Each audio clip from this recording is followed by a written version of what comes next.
that is the Gold Cup hero.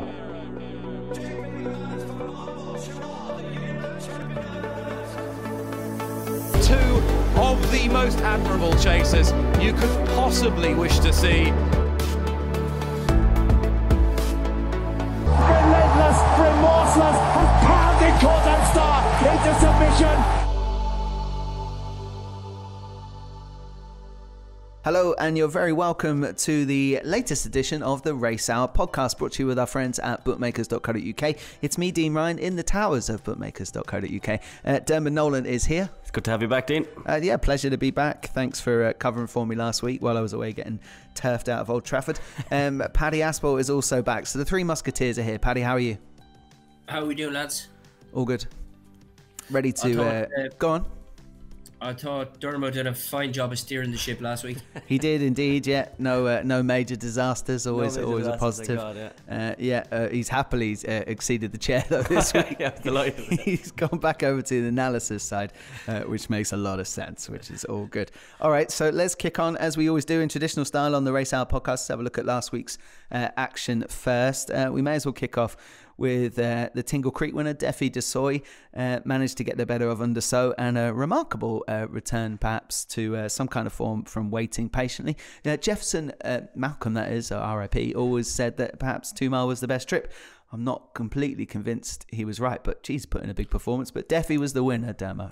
Yeah, absolutely huge performance. He's a very intriguing horse as to what is his best trip. I still think he needs to step up, but patiently. Sorry, not need. Need isn't the right term. He doesn't need to step up and trip. But are we talking about patiently or Defi? Defi first. Defi, okay. Yeah, like he's a very intriguing horse, and just everything that this horse has done since he's gone chasing, really, he's just been outstanding. Like, you know, that JLT form couldn't be stronger. He then bumped into Cheltenham Festival, but I'm not sure that argument is over yet because, you know, he was coming off the back of that huge Cheltenham run that was only proven to be even bigger than it was afterwards by what Lost in Translation did afterwards.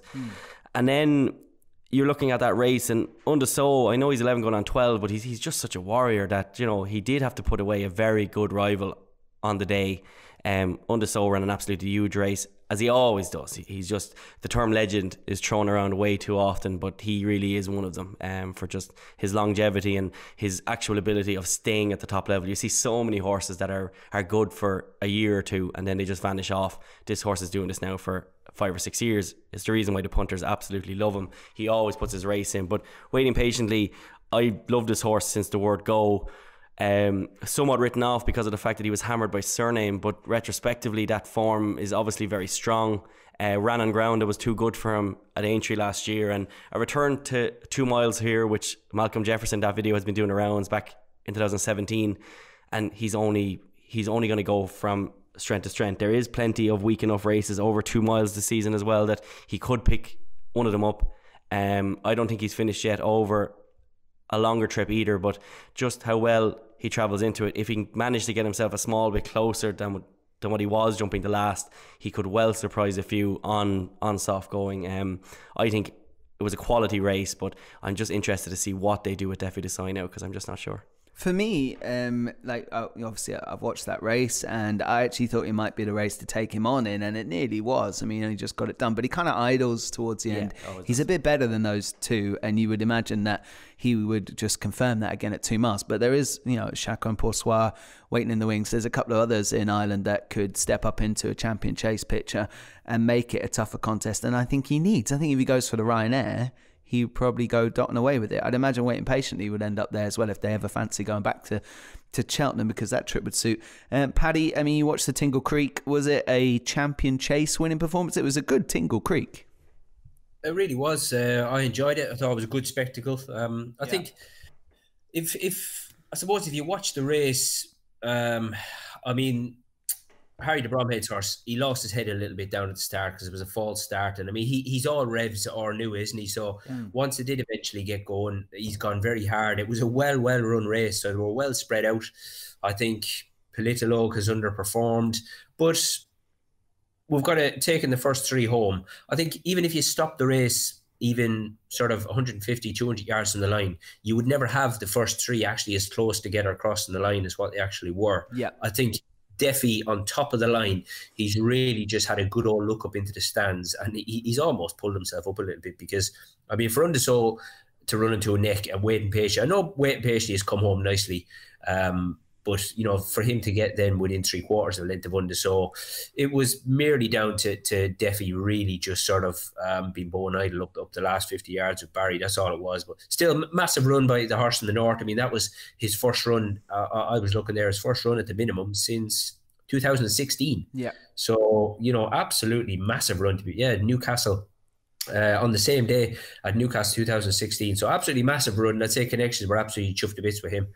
We just need the wheels to stay on him, because he's a very, very good horse. But look, I think at this stage, he's 8-year-old. They've looked after him. You know, people have always sort of pointed at Ruth Jefferson, saying they've always tried to avoid Cheltenham and you know, sort of steer clear of the big guns. But I think time is run out for all that sort of carry on now. They've really got to put this horse in at the deep end and see where we're at, and I don't think he'll disappoint them. Yeah, I mean, if he's in form and fit and healthy, they just have to keep running, waiting patiently now, Dermo. Where would you go next? I don't know. There is that 2-mile chase at Kempton at Christmas. Would you try and stay at 2?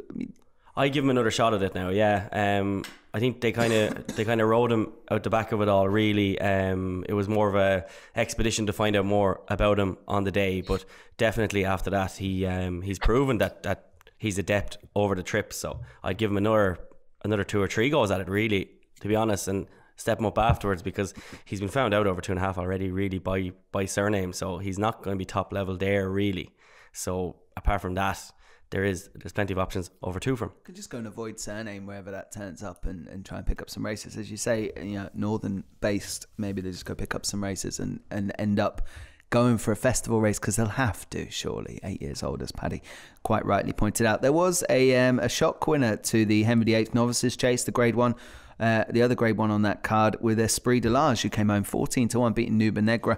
Race kind of fell apart with Torpedo not kind of backing up previous promise. For me, I'm not convinced there's a superstar in that race, and if I was housed in Ireland in one of those stables with a horse of similar ability, or at least seen on this side of the water as we sit obviously in Dublin, I wouldn't be too concerned about those runners. Dermo, what did you think? Yeah, I'm not sure where to sit with him. I think that was actually a really good performance. Adam Wedge is a jockey that Paddy Aspell has spoken up a few times about, and he was brilliant again. He was also brilliant on Paddy's nap for the week later on in the card, that won as well at 13-2. So Paddy, don't ever say now that I don't give you a good shout out. Mac the Man is the one we're talking about, right? Mac the Man, yeah, and he was superb on both of them. He's now rated 155, which is £2 above anything that ran in last year's Arkle. So he has to be taken seriously. His price is quite big at 14-1 or so for the Arkle, considering what he's just done. Yeah. I just think though that the Irish novices, Mellon and Fakir, and maybe something like Lorena, if she was to drop back, I just think they're well clear of this lot. But Evan Williams and Adam Wedge, they've a very decent horse to go to war with here, who we don't know how good he is. Nuba Negra jumped brilliantly in third. Grand Sansi on chase debut in the Grade 1 ran an absolutely huge race as well. He's very interesting going forward. But Esprit de Large, it's I'm very much going to sit in the fence with him. I don't know how good he is, but that was a quite taking performance. Paddy, what did you make of that performance, and of course a really good day for Evan Williams and Adam Wedge? Yeah, it was a real good day. I mean, Esprit de Large, they dropped him back to the minimum on his debut over fences, and to be honest, I think without that, I think he'd be 3-3 over fences, because it was the first time that he'd been back at 2 mile for a bit. It was his first run of the season, and he hit a real flat spot in the dip at Carlisle, but he absolutely flew home. And I mean, like I've mentioned, although the horse of Brian Ellison's, he did bounce the next day at Newcastle, a horse called the King of May. I think he's a proper horse once Brian Ellison freshes him up, and it'd be interesting to see where he goes. But in the end, he ran him to a half a length, and then he won very cosy at Exeter. And the other day, he was exceptional. One thing about him is he's only 5. He's very good on his feet. Now, I really rate the second horse. I think he's a much better chaser than what he has been a hurdler, even though he's not been that bad. And Nuba Negra, because he's a strong traveller. You know, he looks a dream to ride for Harry Skelton, because he's very good on his feet as well. And he's managed to beat him off levels by a length and 3/4. It was 13 lengths back to Grand Sancy. I thought from the front two, absolutely massive performance. Yeah, I mean, wouldn't be getting absolutely carried away just yet, but nonetheless, quite progressive couple of horses there. Yeah, and you've just got to go and win what's in front of you, and they're taking advantage in a Grade 1, so hats off to Evan Williams and Connections there. Superb stuff from them, and of course they picked up that listed race with Paddy Snap with Mac the Man that followed straight after. Now there was a bit of a farce on the card at the 3:35, that London National Handicap Chase. 7 jockeys have been banned. Paddy, I think it's only right that we come to you. This void race scenario and waving a yellow flag, or not waving it, kind of pointing it, and then all the jockeys get hammered for it, seems pretty harsh from my side. Yeah, it was a funny one, really, wasn't it? Because I just think, really, because of the layout of Sandown and where the stricken horse was laid in the end, you know, obviously the guy with the flag was stood down in front of the pond fence, and you know there was just a lot of confusion. But I mean, to be honest, I would have to admit, even going into the other day, although the procedures have been in place for a while, if you said to me, Paddy, which colour flag means you pull up, the race is over, I couldn't actually answer you. Yeah. Like, but really, why is it yellow flag? I mean, it's just so random. You know, and the thing is, like they do, I think they do it in France or somewhere, where like they've got these massive like horns or hooters, like what they use in other sports, like rather than a whistle, because you know a whistle you would just think, oh, it's danger, and a yellow flag you're not automatically going to think, right, we've got to stop here. You know, for me, I think you go to a traffic light. I know Dermo is a law-abiding citizen. He would stop on yellow, but if a traffic light is red, you'd stop. Yeah. Do you know what I mean? Yeah, Whereas I think they should do the same with the races. But I would use something a bit stronger than a whistle. But I think what it all boils down to today was, because the lads were ducking in and out, you know, they were quite tight getting in around fences, going to the pond fence there. There was a lot of confusion.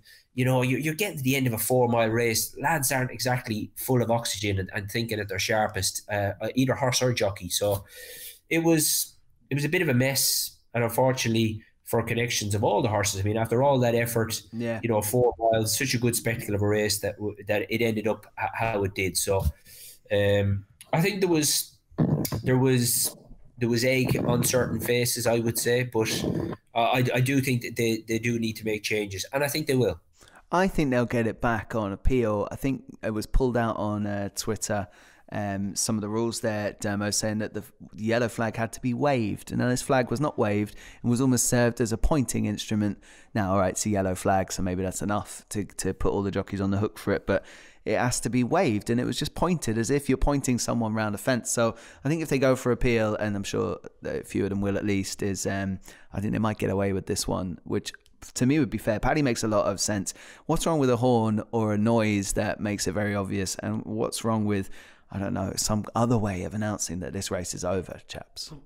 They knew, obviously, because poor old Houblan de Zobo, which is absolutely heartbreaking, an old warrior like him to pass away. But they obviously knew when he went down that this decision had to be made, because there was no way of getting around the fence. So why did they let them finish that circuit before they did anything? And it's like you're getting into a point of a race where you're actively trying to get yourself into a good position. I feel really sorry for young Philip O'Donovan, who that would have been his first real big one. He went over the line fist pumping the air, and that's completely taken away from him. But then to turn around and ban the 7 jockeys. Keith Dunn, said it in his bookmakers.co.uk piece this week, that if a jockey makes a mistake, he gets an absolute slamming for it, and will get a ban, and that's fair enough. But stewards are consistently making mistakes, and nothing is ever done. So it's like, in racing, it just seems to be the only fall guys ever in any situation are jockeys. A horse isn't off, the owner doesn't want it to be winning on the day.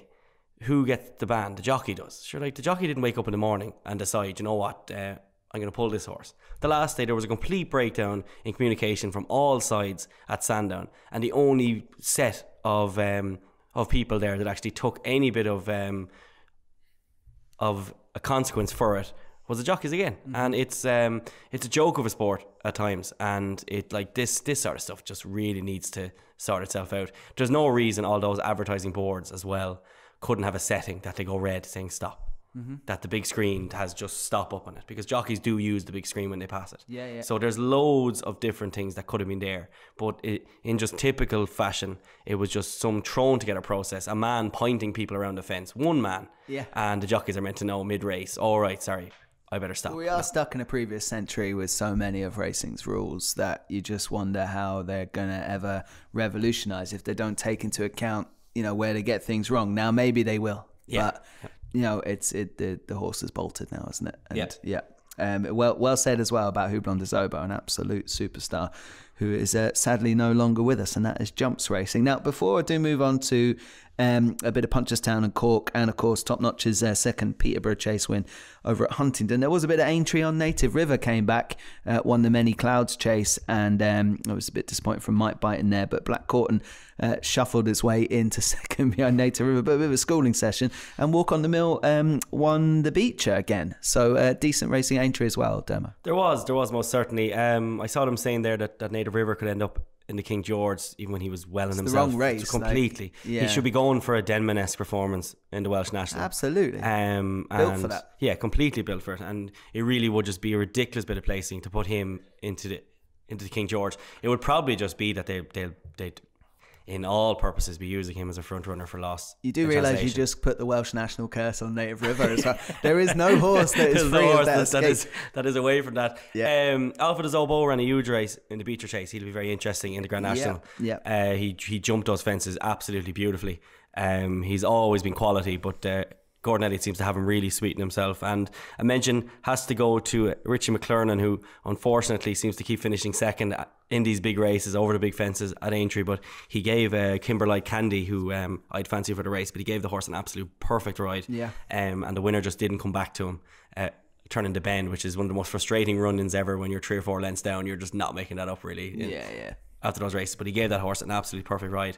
So those two horses are two to take out of that. But Native River, he didn't do much. A brilliant horse, but I'd be horrified if he went for a King George. Yeah, it wouldn't make a lot of sense to me. Paddy, Native River, I mean, it's great to see a horse that's won a Gold Cup still be performing at this kind of level, because generally they fall off a cliff after they've gone and won the Blue Riband. But Native River just did what he had to do really in that field in the end, didn't he? Yeah, I mean, in the end, I was waiting on the decks to see whether, so we spoke, didn't we, about the blinkers, to see if because Colin Tizard had never ever been as strong about it after the Gold Cup, or until after the Gold Cup, should I say, about blinkers, because this horse has had cheek pieces on for nearly 4 years. I mean, I'd say 3 years ago, I'd say all they were doing was keeping his head warm. There was no use to him. Do you know what I mean? Yeah. He was screaming out for a blinker. Not that he's ungenuine, but, you know, he's got a brain between his ears. He's clever, and he was starting to leave more and more of the work up to Dickie. And only for he had such a tough, hardy jockey on him, you know, he wouldn't have even ran as well as he did in the Gold Cup. I mean, he ended up getting beat less than 10 lengths. But the other day, really, it was like, I know nobody could have predicted it, but it was like, it was a wasted bullet, really, because he didn't need the blinker once Mike Bite checked out as early as he did. Yeah. But there's no doubt, I thought it jumping down the back, he was just so slick. I mean, his feet barely left the ground and he was on the other side of the fence. He was poetry to watch. I just thought it did put a little bit of a spring in his step, but on the other side of the coin, I was thinking, well, you know, he is a clever old lad. He's going to get used to these blinkers as well.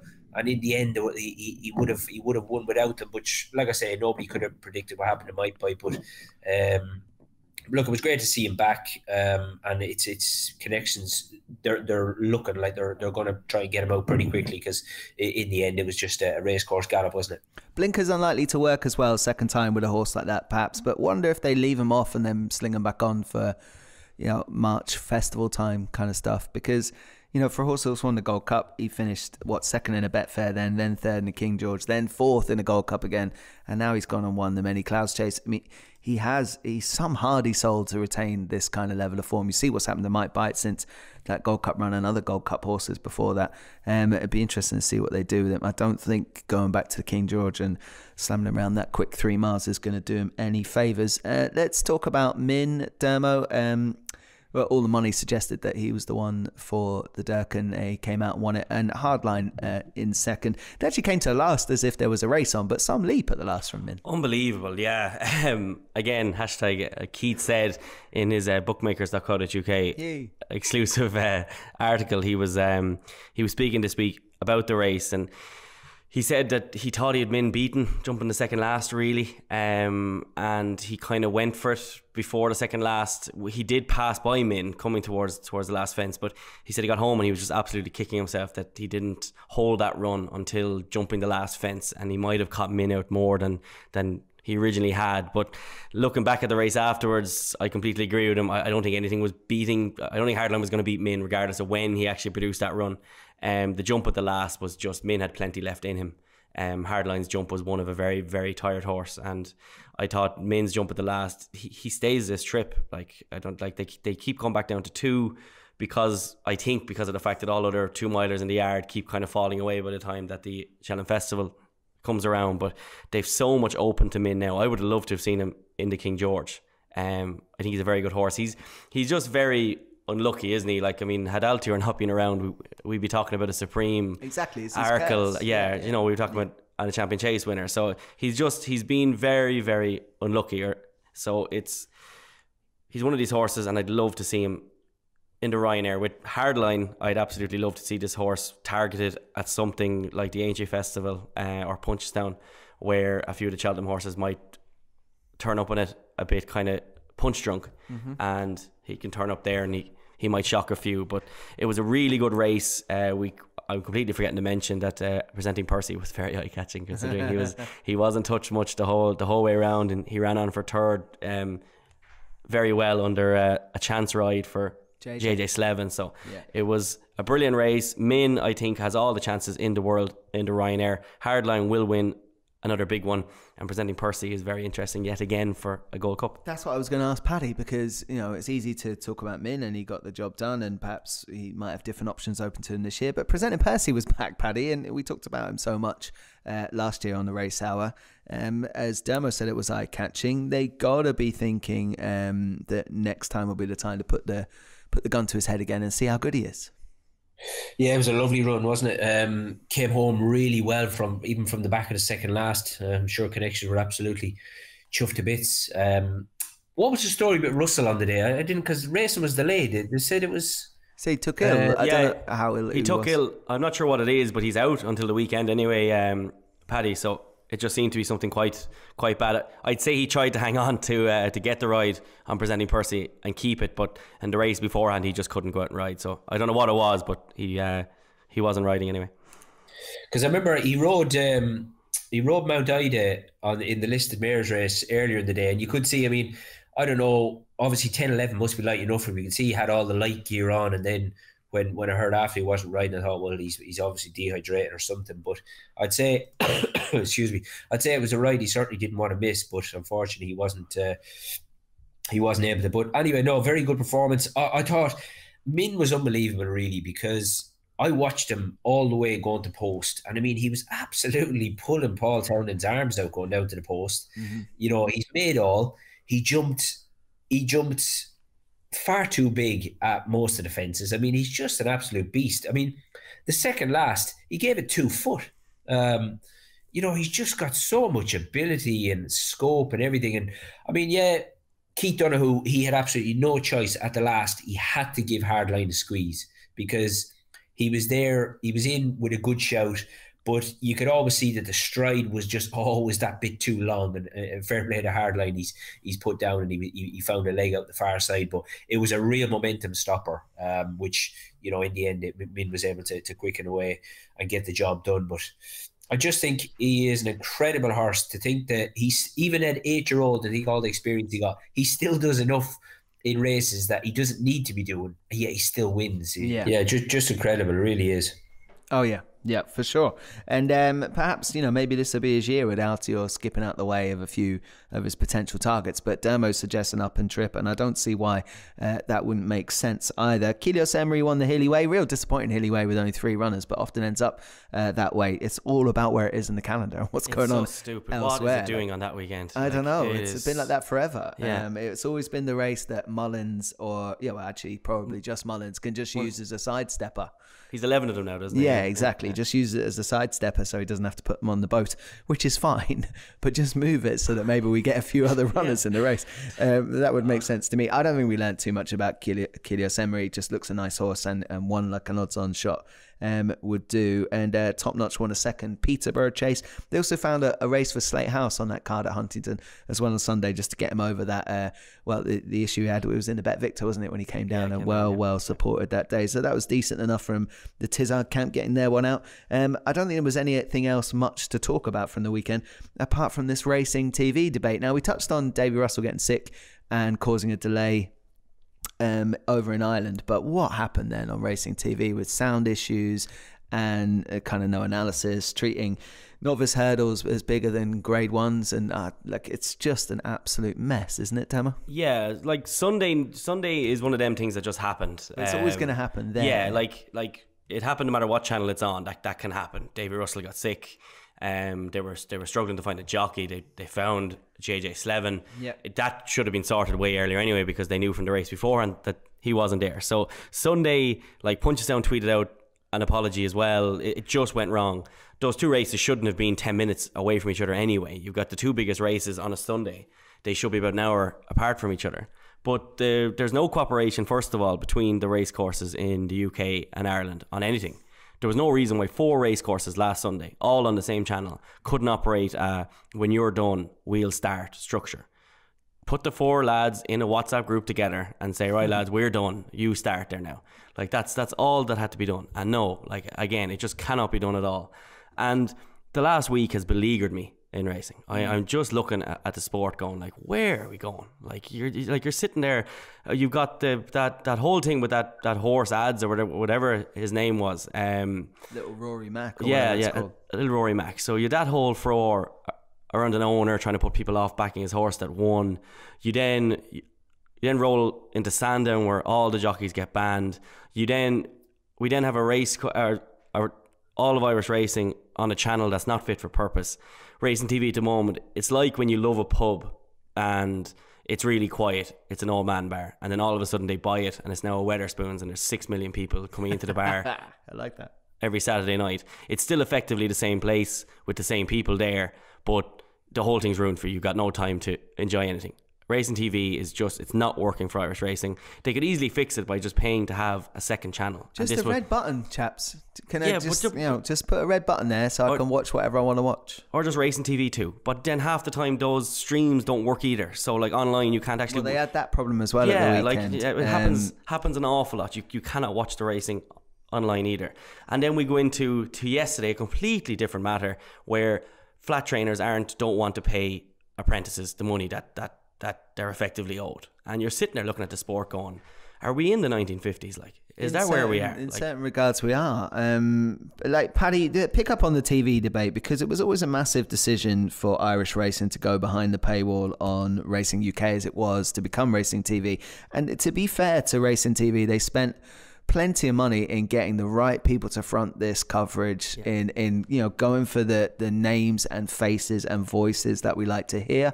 And they seem to have actually, if you get chance to watch all their coverage of Irish racing, which is difficult, certainly in Ireland more difficult than it is in the UK, which seems bizarre because that's the racing they bought, but if you get a chance to watch it, it's good. And what they have seemed to have done is shot themselves in the foot by not just allowing you the options that you need to make sure you can watch what you want to watch. It has to get sorted out, doesn't it?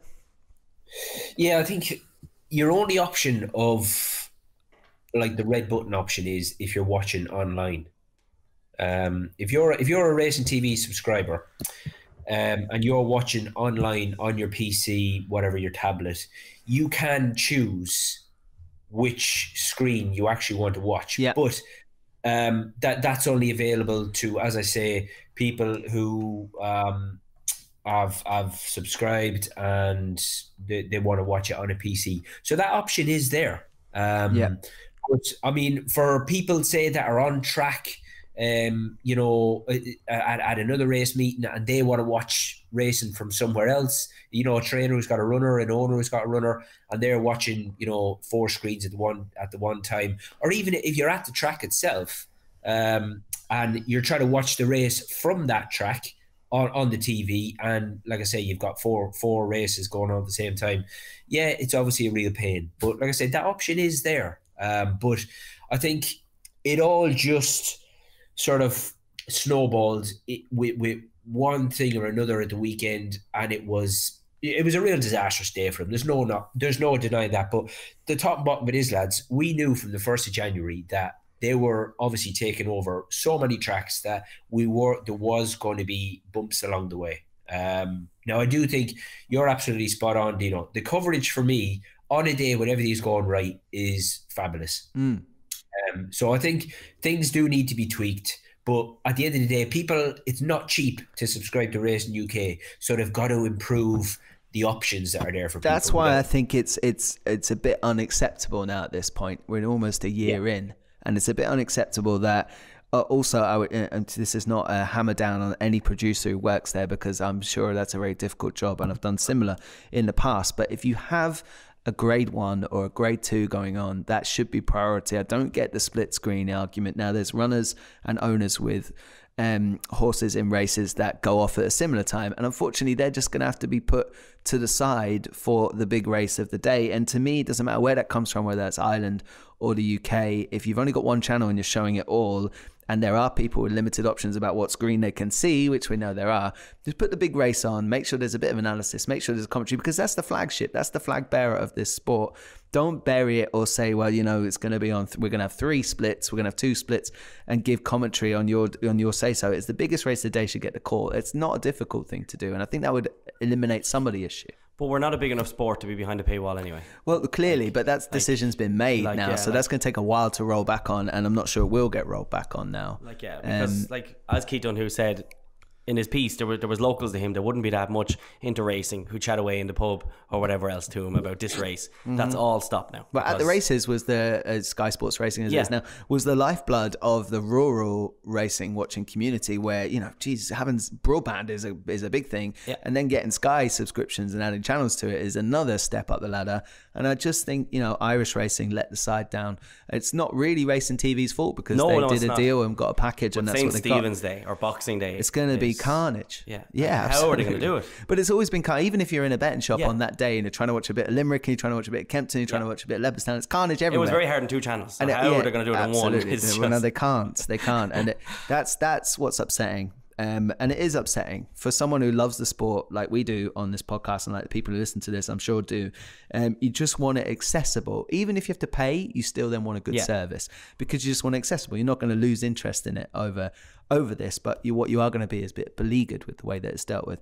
I do hope they get to sort it out. I'm assuming we've nothing else to talk about from the weekend, but if there is, do shout. Otherwise, we're going to take a break, and when we come back, we're going to look at the international meeting at Cheltenham and a bit of Doncaster thrown in for this weekend ahead. You're listening to the Race Hour.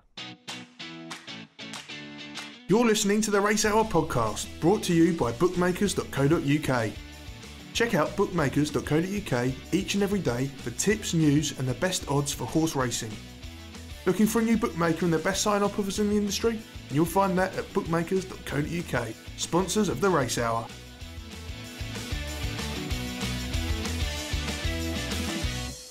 Welcome back to the Race Hour podcast, brought to you with our friends at bookmakers.co.uk. It's me, Dean Ryan, Diarmuid Nolan and Paddy Aspell. Let's take a look at the weekend's racing to come. It is the international meeting at Cheltenham. Kind of calm before the storm, as Paddy said to me off air just before, because we're all waiting for the Christmas racing to come. And Christmas racing is a little bit off, but this meeting falls in a bit of a hole just before it. Now, I love Cheltenham being on at any time of the year, so we have got some good races and some good horses to talk about, but I kind of feel like it's missing a few stars. But we can kick off with a bit of Friday action. We've got a mare's handicap chase, 155 there at Cheltenham. Dermot, I've got a horse in here, but geez, it's a very disappointing one. I might leave it in towards the end to see if anyone else fancies it first. But Evidence Detail is likely to go off favourite here for Philip Hobbs in those JP McManus colours. A few other horses in there to talk about, but I'd imagine Evidence Detail is going to go off pretty short if it does run. Yeah, she was very good at Warwick last time. The yard is going from strength to strength in these colours. You'd imagine Barry Garrity will probably be on again as well, so you can definitely see why an awful lot of people will get behind her. But I quite like definitely an Oscar in this. I thought since I'm saved. Since her wind operation, she's been busy enough now, but she's been kind of steadily running herself towards form. And last time that was a very decent second behind Really Super at Kempton. She's ran well here at this course in the past. She's a type that will just pop up and kind of vanish off again, and if she's on a going day, which she could well be, she's already jocked up. She is a decent mare, and definitely an Oscar at the odds I think is the better. That was my pick too. It's just the absolute lack of getting it done when I think she's going to go and win is putting me off. But 11-2's current price is probably, if there were race was being run in 10 minutes, that's who I'd be with. Paddy, what did you make of this? Yeah, there's definitely Oscar. There's no doubt about it. Has been disappointing. Very nicely bred mare this. Yeah. And she was 122 hurdler, but you could look at it and say, well, she still is only 6. Like I say, she has got a nice page, but there's no doubt she certainly has been, as of now, been fairly expensive to follow, Dino.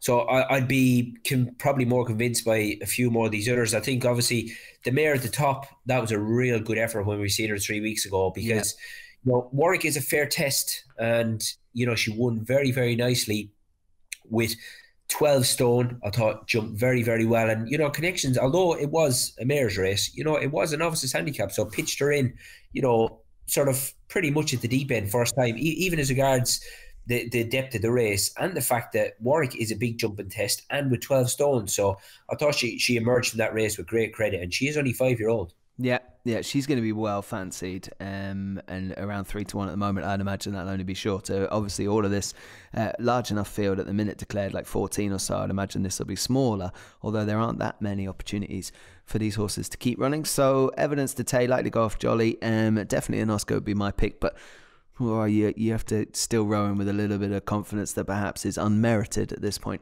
What about the 2:30 there? It's the Bet Victor handicap chase. Opportunity for West Approach maybe to quickly turn around things after the unseat in the Hennessy, the Ladbroke behind Darasha counter.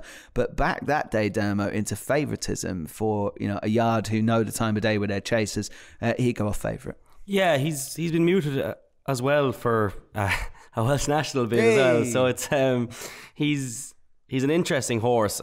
He's just, as much as that performance was quite good at Cheltenham, he's just not one to rely on at all. And he's interesting. Cogri is interesting. One for the road. Tom is another very interesting horse here altogether. And Doing Fine would be a lovely winner for Philip Donovan and Neil Mulholland, who were robbed last week. Well said. But Impulsive Star is the one that I'm very interested in here. At 16-1, Sam Willie Cohen obviously gets on very, very well with this horse. 4 miler last year, just all went wrong, but it did for an awful lot of horses in that race. Because of that race, it's now called the 3 mile sixer. And then, afterwards at Ayr, he was just over the top. But off a mark here of 139, the Neil Mulholland yard is starting to show a bit of life. This horse has ran very well here at the Cheltenham Festival in the past, went fourth behind Raffenden. So there's really is plenty to like here, and I think 16-1 is very big considering that he's jocked up, he is going, he will stay, and if he's on a going day, he's as good as any of these. Yeah, lovely racing weight. Be good to see Impulsive Star bounce back. Paddy, what did you make of the handicap chase there?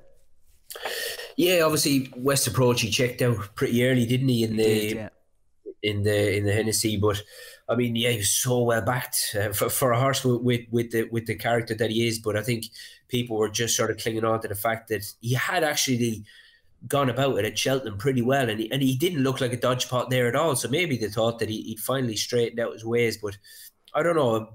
But look, he does like Cheltenham. He is a very, very talented horse, but this 9-year-old has really, really underachieved because I think he's got so much ability, but like I said, the fact that he's got it head in front, 2 starts back might just help the job. But maybe people were saying that when he won his first race. I don't know. He's got his fair share of weight as well, but at least we do know he does act on the track.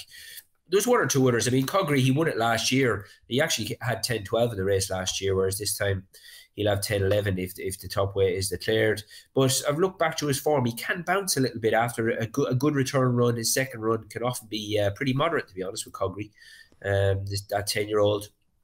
The other one there was Dandy Dan of Kim Bailey's. Now, I think, although Kim Bailey had a winner at Kelso on Sunday, I think the form of the yard has slightly levelled off a little bit, winner-wise. The horses are running reasonable, but he's not having winners at the rate of what he was about a month or 5 weeks ago. So that, and this chap was beaten favourite last time as well, Dandy Dan. Be interested to see who rides him, because I'll be honest, I know I might seem harsh on Dave Bass, but he uses what's the other young guy called, the young claimer. He's been putting Ned Curtis. He's been putting Ned Curtis on a few as well, and I'm just not sure. I think Kim Bailey could use other jockeys and maybe see more results. I'll put it that way. I hate jockey bashing because, God, I'd say I get bashed every day of the week. But that's just my own personal opinion. I think but jockey wise, I think Dave Bass, for me, the rev counter is a bit too high. Whereas with Ned, I think he's a little bit inexperienced and just a little bit weak, a bit light and weak. I think if Kim was to maybe go down another avenue with his horses, he could have more success. But like I've said, I think the form of the yard for me has just leveled out a little bit. Okay. There was only one other horse I wanted to mention in the race, and one that I fancied when he ran 4 weeks ago or so was Rock the Casbah. Now, I think he ran in the Give Me a Copper race, didn't he? So I think he missed the engagement that I was looking for him to run well, and he's back at Cheltenham. I'd put him in the mix there, but he's short enough at 7-1. I'm not knocking the lights out with early prices. So Impulsive Star, Rock the Casbah, and perhaps Kim Bailey can maybe get one more on the board with Dandy Dan. West Approach likely go off pretty short there, especially if Puppy Power turns up and gives everyone that mythical claim that he currently has, riding everything with absolute ease and supreme confidence. There is a cross-country handicap chasing there. I'm assuming Yanworth won't go, Dermo, if he is priced up as he is currently 4-1, 7-2. If he turns up, it won't be that price. No, if he turns up, he should be an awful lot shorter. That was a very good performance at Punchestown, but I suppose what might be worked into the price as well is that he is giving a lot of weight all around as well, because this is a handicap structure rather than not. So it's not a race I'll be backing in, but the one that I thought was interesting at the current odds is Chic Name, who ran a huge race last time, to be third over these fences, and he just seems to really love it. He gets in off a low weight here, so he could just be very interesting. But I really enjoyed the cross country as a spectacle, but never as a betting heat. Well, if Yanworth turns up and he's 4-1, I will be having a bet. But if he turns up and he's the price it should be, which is probably around 6-4, something like that, then I probably won't be getting involved. The cross-country, Paddy, did you ever get a spin over the cross-country course? No, I haven't, to be honest. Would you fancy it now? The old sat nav wouldn't be great with me now. Along with the bottle. But has he got any other engagements, Yanworth, or not? Or are you just thinking from a weight perspective he won't turn up? I think maybe it's just a big ask, isn't it, with that weight, and also travelling over to come and win the handicap. They've obviously got him in fine fettle. They might not need to. Yeah, I mean, it's a nice prize though, like 22 grand. And I mean, the thing is, I thought JP's not short on cash now, Paddy. Like, he won that Punchestown race. Like literally, he was only tipping around in third gear, really. But this is a tricky one to weigh up because we've got so many of these French horses in and off low weights as well. It's a little bit sort of hard to weigh up because these French horses are so good around here.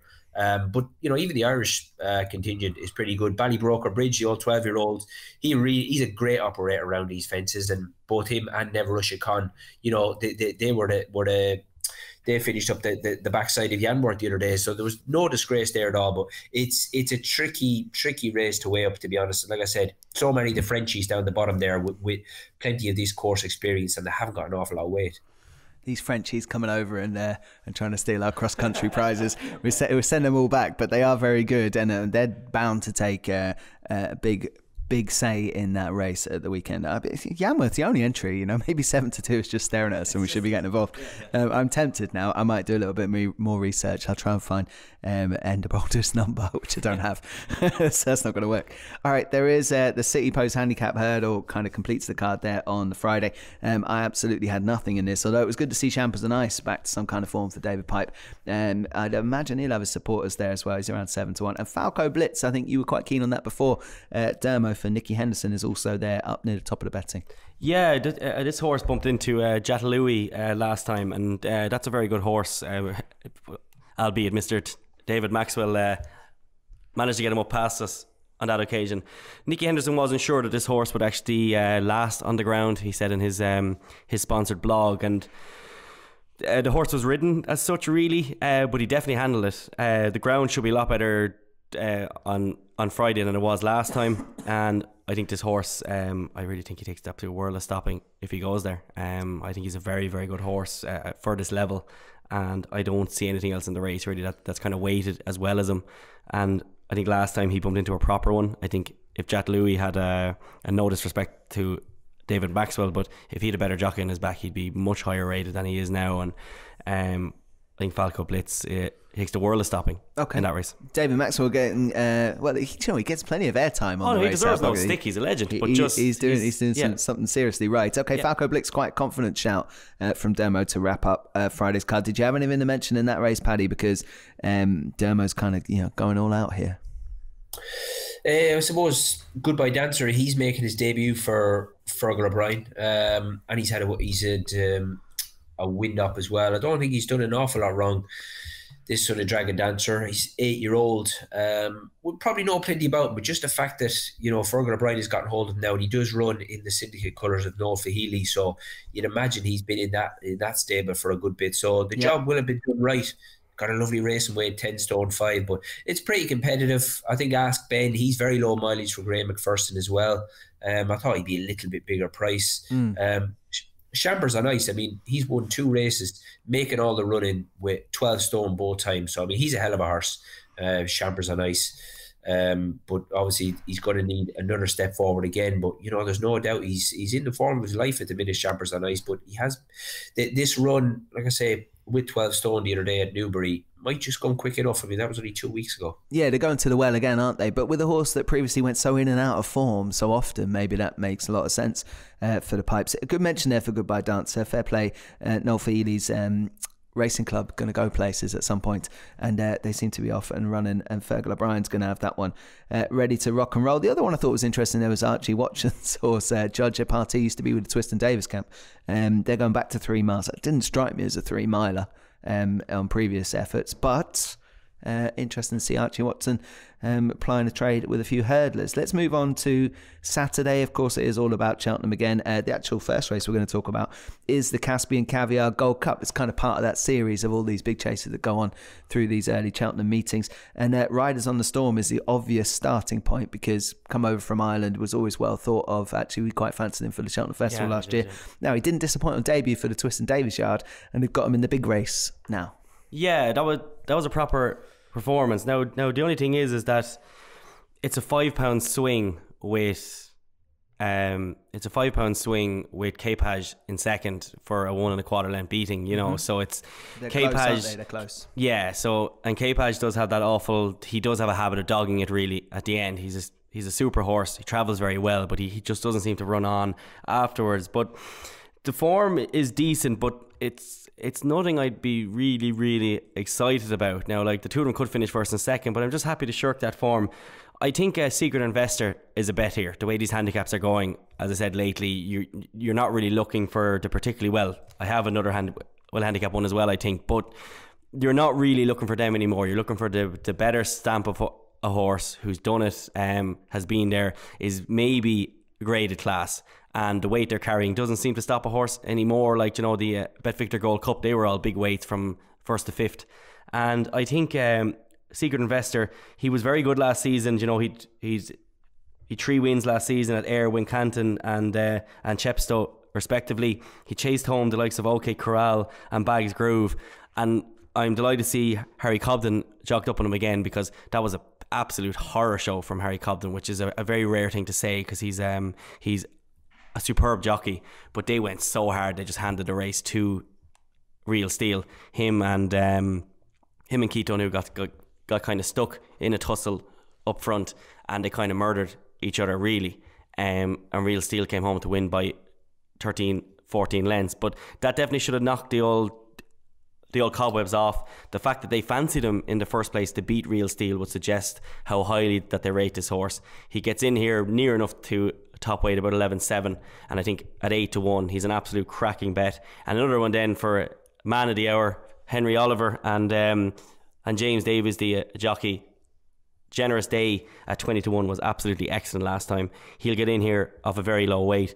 And this James Davis, I think, is one of the most underused jockeys in all of the UK. He's absolutely superb. So if he gets a spin there, I think they could go very, very close. But Secret Investor will be the one that I think will take a lot of stopping here. Okay, Secret Investor. There's a few cliff horses running in this race that plenty will be Knock the Noose is not one of them, Paddy. I'm going to come back to you on that one. But Layla is potentially going to run here. The Inval could run here. Guitar Pete, who always goes in these types of races, could run here. The top end might not have it all their own way. Although Riders on the Storm, Paddy, could be even off 153, could still be well treated.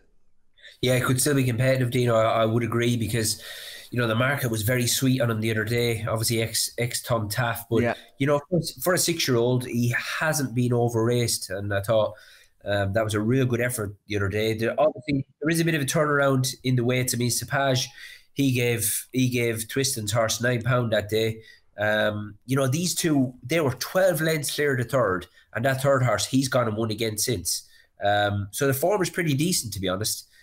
So for me, I would think probably we could have a bit of a rematch here, and maybe a turnaround just at the at the weights. But I would echo what Dermo said. I thought Henry Oliver's horse got the job done at a big price. He was unfancied at Kempton, but I thought he jumped well, seeded out very, very nicely, and obviously he's got a lovely race and weighed 10.5, and the Yard are in very good form.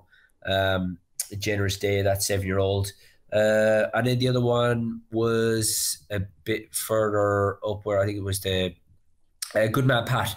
I thought that was good comeback effort 3 weeks ago. The only 6-year-old, 10 stone 7. But for me, like I mentioned at the beginning, I think we could have another rematch here with these two higher up the weights, Riders on the Storm and Sapage. Maybe Venetia's horse might just come out the better of the argument this time round. Yeah, potentially so. I mean, there's the likes of Benetton here, as I mentioned. It's a seriously good race. Like Layla's in here. It's that race where you probably don't have anything recent enough to go steaming in with one of your old favourites, because it's hard to find their absolute form. If Benatar came back, he'd definitely be competitive, even off that long break. The Inval is in there for Nicky Henderson, the 33-1 at the bottom of the. I always like to back that challenge. Yeah, he just doesn't win, does he? Well, he also doesn't run very well of late. He did beat Dolos back at Ayr over a kind of a minimum trip, but you know what, Nicky Henderson 33-1, I'm not going to side with him, but geez, I'll probably back him and Benatar and hope I get something back. It's very unlikely. I did think Nicky might win the following race on the card, though, again with the horse he flung back over hurdles there, who's now 10, which is Valtor, going in the Albert Butler's novices hurdle. I know he's a 10-year-old going with novices, but I think there's a little bit more in the tank for Valtor, and I think he'll win the 230, Dermo.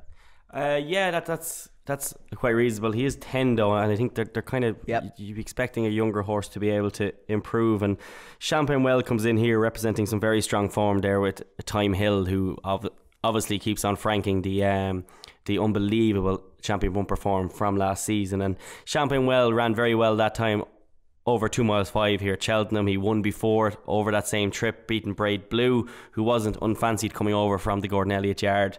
I don't think we have the Albert Bartlett winner in this race, but I think Champagne Well is more than tough enough. He'll improve for the step up in trip, and I think this is a decent enough trial for him. And he's 7-2, but I just really struggle to see him beaten here, Dean. Representing that Time Hill form, as you said, and obviously previous to that, Aintree running in behind Champ, a decent animal. Paddy, what did you make of the race? I'm signing with the 10-year-old.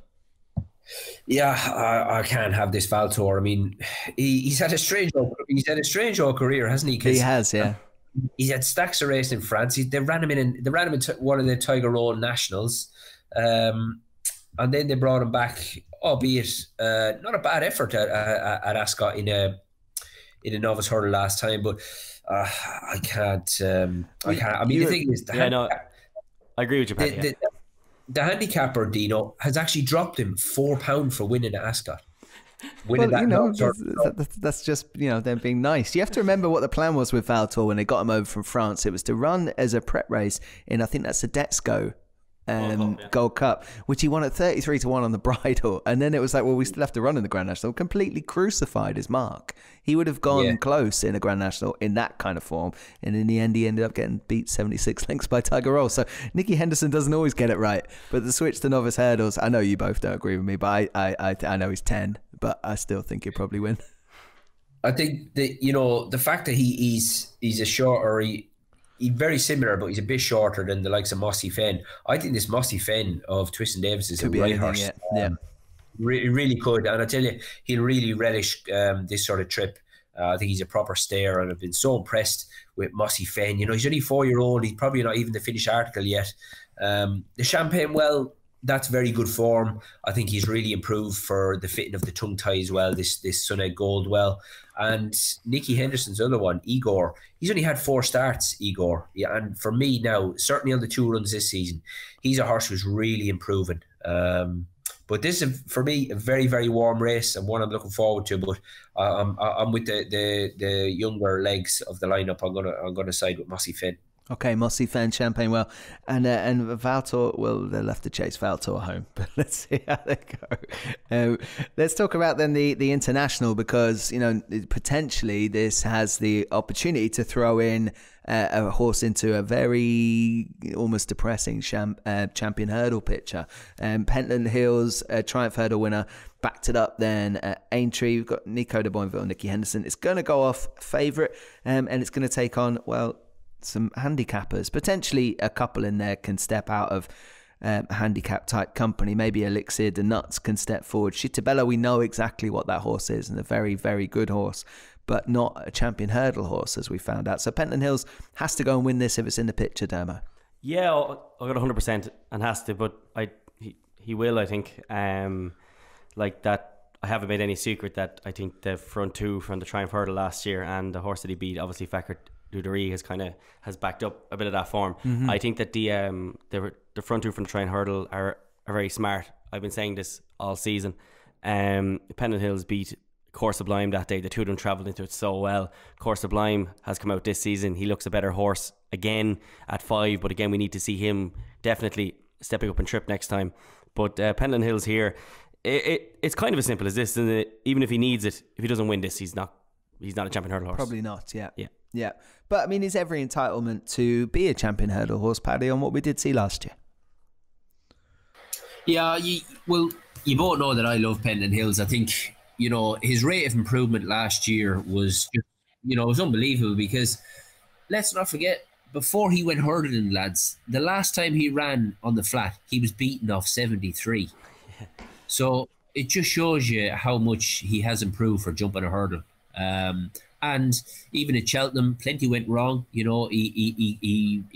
had a real scare at the first, and things just didn't go right. But ability has seen him over the line. I just think he's incredibly talented. He's got a real liking for this job, and I think we're a long way off getting to the bottom of Pentland Hills from what I've seen. But this is a lovely race, because we've got some proper hardened handicappers here. Alexia the Nuts, he loves it at Cheltenham.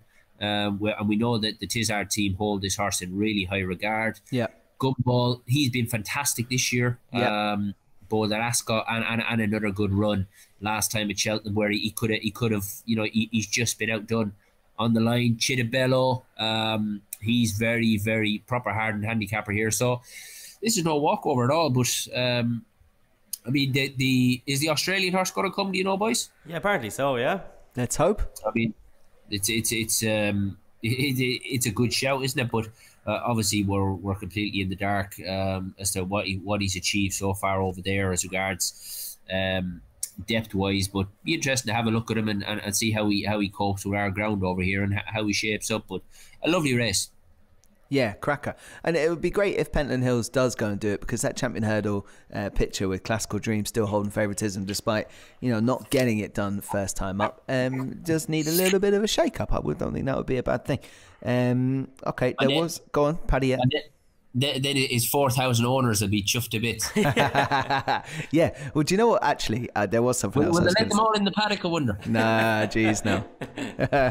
There'll be some raffle going on now, I'd say. And it'll be fixed, no doubt, as the ones we get in. But do you know what? Nicky Henderson must just be praying that this horse is still okay when the summer months go round, because off that mark of 73, oh God, yeah. he'll only have to win a couple of tin pot races to get him into the Cambridgeshires. It'd be in all sorts of fun, which is great. As Paddy said, for all those owners there, they could have some serious fun this summer. So do keep that horse sound, and you'd imagine they'll be back to all the big parties as well, even after this jumping game is over for it this season. Okay, 3:40 then, final race on the card on that Saturday. We're back into Mayor's Handicap Hurdle territory. Dame de Compagnie, I think is how we say it. Dame de Compagnie is going to go a favourite here, and probably even shorter than the 5-2 or 3-1 that it is right now. Demo. Yeah, there's a 7-2 there with William Hill, I can see here, and if this horse wins, she takes an awful lot of stopping. I know this is the second favourite now, which isn't like me in a row, but she was really good last time. Like she was lost over that pace over 2 miles in the Great Wood. She just couldn't make up the trip at all. She really was struggling to live with them, and she flew home over 2 miles. And there she goes up here to 2 miles and 4 furlong, back in her own sex. If she runs, she wins. Yeah, and she could be pretty well backed. I think there was a lot to take from that Great Wood run that told you exactly what they've got to work with. And obviously off St. Mark, Barry actually picked her that day rather than Countista, who I thought would actually run better than her, and finished in just behind her. So there's plenty to like about this Henderson horse. Another one I might mention is Dance Idol, who I think Paul Nicholls tried to set up to win that Barber race, didn't he, at Wincanton on the 9th of November. So another was wind up, second run after it, might actually be better than that. So 10-1 would be my each way poke for the race, would be Dance Idol. Paddy, what did you make of the Fav, or did you find something to take her on?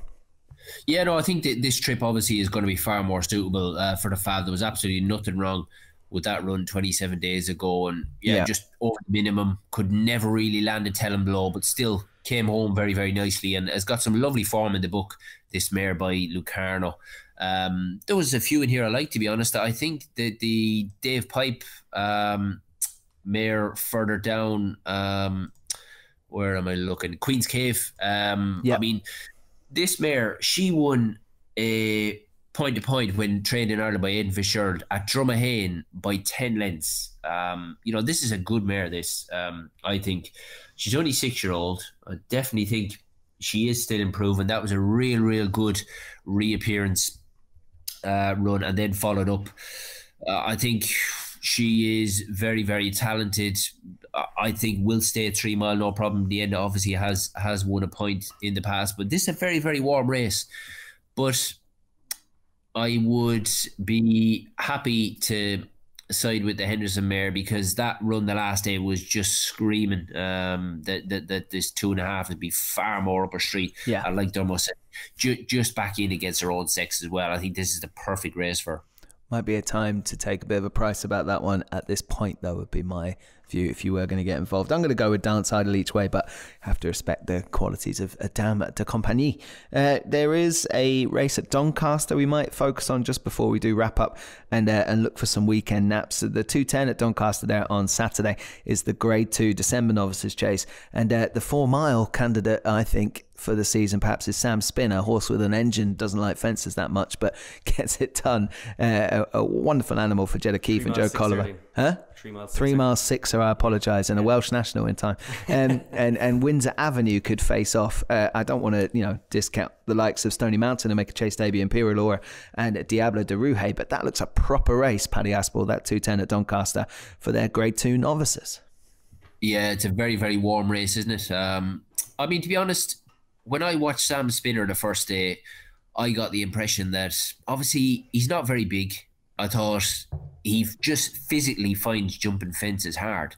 Now, last year, his attitude was called into question big time. I questioned it as well. So I think Connections have got to be given credit for actually getting this horse back from because he ran a massive race at the festival as well. But he surprised me winning as nicely as he did under the penalty, because I thought first time over fences, I thought the race fell apart, and he because turning out of the back, he was getting lapped.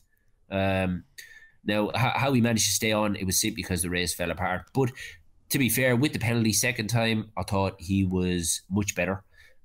Form hasn't amounted to a great deal, I'll have to say, but this horse of Brian Ellison's, I think, is a proper bit of kit. Brian Hughes has been on board all 7 runs, and I'm looking, yes, seven times, 6 wins in a place.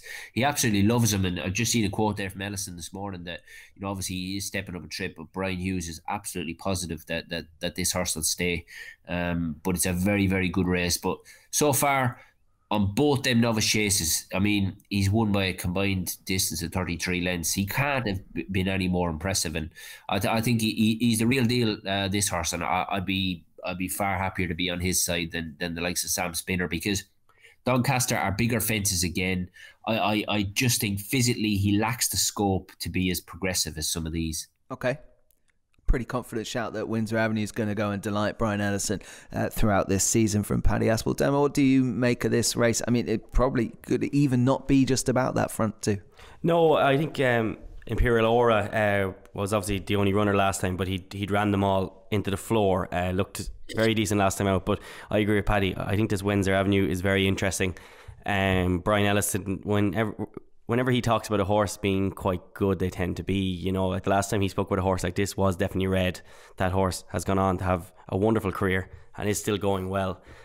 So Windsor Avenue has just been effortlessly brilliant the last twice, albeit in poor races. So he's going to step up now into this company. I think he's better than Sam Spinner. I think Sam Spinner's a good horse who's earned him plenty of money, but Windsor Avenue has to be winning this now to be talked about as a potential festival horse. But Brian Ellison, there's nobody better bringing a horse along this. Remember the year Forrest Behan finished second to Altior in the Arkle, and he's superb at handling horses like this. And Windsor Avenue, I'm just really intrigued now to see if Brian Ellison might have his first very, very good one, because I think this horse is a dark horse for all those Grade 1 races. Okay. Well, Windsor Avenue very likely to take on Sam Spinner in that race. The couple of the others that we mentioned, Imperial Aura and Diablo de Rouge, could end up at Cheltenham on Friday, I think, in the 12:45, which is the Ryman novices. That did have Angel's Breath like to line up there, but I see he's not in the order at the moment. So even Stony Mountain could defect, which might make that Doncaster field smaller and more of a matchup.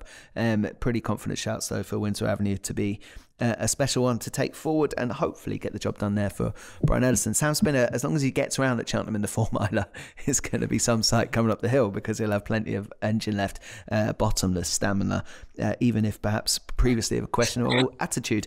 But that's all been put to bed, so I'm looking forward to that race as well. Actually, there's plenty of races there to look forward to this weekend, but we do need to find a few naps. So Dermot, I might start with you. Give me anything else you have, or nail your colours to one for the weekend, please. Yeah, of course. So Top Moon is very, very interesting in the 110 at Navan on Sunday, and the Grade B Tara handicap hurdle. Joseph O'Brien, McManus, very good last time at Cork, got a horror trip and kind of won easy enough under JJ Slevin. As Paddy Aspell has said in the past, you just love to see MP Walsh next to his name at the weekend when he is declared, because this was a seriously good performance. It's a really valuable handicap hurdle, so this horse will be near enough fav, but I think should take the world of beating. One that will go off a big price as well in the very first race on Sunday at Navan, if the horse runs, is Arrogant Quest, who ran a really good race to finish a 20 lengths or so third behind Mount Leinster. An easy work last time, but in turn was about 20 lengths clear of fourth. That was a really big run for this Brian Hamilton horse. Jumped quite well. This maiden hurdle doesn't have the biggest amount of depth. As we get to this time of the year, horses like him can start winning these races because all the good horses have already won, so they're all stepped out of this company. So he's very interesting, but definitely a Top Moon in the 110 is the other horse that I'm focusing on. And my nap of the weekend, I've kind of been going over it here, but Dame de Campaign for me is will take the absolute world of stopping in the last race on Saturday. Okay, This one, well, a couple of good mentions there, and that Dame de Compagnie, or however we're going to say it, is the Nat for them. As long as it wins, don't care what it's called. Paddy? Well, I think you've really knocked the wind out of my sails saying that Janwart isn't going to turn up. Well, you can nap it, but give us an alternative, because if he does turn up, he'd be close to my nap too. I'm really looking forward to him to going around the banks there. I think if I didn't have Janwart, I would. I'm very keen on Mossy Fenn. I really do like him. It'll be his toughest task to date, but I think this step up to 3 mile. He's only 4-year-old, and I think there's an awful lot of raw ability there with this boy. Okay, you killed mine because I was going to go Valtor, but I was only really to upset everybody, so I'm not going to do that. But Dermot, it's not. There's no such thing as a veterans novice hurdle. They need one at the Cheltenham Festival. When the Cheltenham Festival goes to 8 days, they'll find one. This is just a straight novice hurdle, so that's just why I can't have him. Well, I'm sure you're right. So I won't nap him, but I probably will back him, just so you know. So I won't do that. I'll throw one into the Caspian Caviar. It's not a week for me for naps, to be honest. I think there's plenty of racing I want to watch. Maybe not so much I want to get stuck into. Derma's been far more confident around certainly a couple of favourites, and it might just be that time. It is the calm before the storm, before all that Christmas racing is upon us. So I'll tell you what I'll do. I'm going to put Rock the Casbah up, as I was very confident that he'd go well previously at Cheltenham. He ran subsequently to that, Philip Hobbs off 148. The 9-year-old can run a big race in the Caspian Caviar, and I'll go with Rock the Casbah. It's also my lucky number 3. So thank you for listening to the Racehour podcast. Diarmuid Nolan, Paddy Aspell, Alex on production. We'll do it all again next week. Thanks very much, chaps. You've been listening to The Race Hour, brought to you by bookmakers.co.uk, your best bet for tips, news and bookmaker reviews.